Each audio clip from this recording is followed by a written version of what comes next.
मेहंदीसाठी straight line येणं खूप गरजेचं आहे. सो स्ट्रेट लाईनची प्रॅक्टिस करायची. हा बाहेरचा कोण असल्यामुळं थोडंसं तार चांगली येत नाही आहे. स्वतः कोण बनवलं तर तार चांगली येते. असं स्ट्रेट लाईन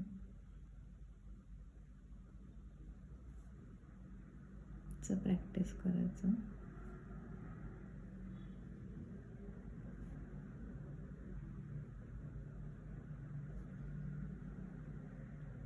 कोण वर उचलून धरायचा म्हणजे मग ती स्ट्रेट लाईन चांगली येते. बघा मी वर उचलून पकडले कोण.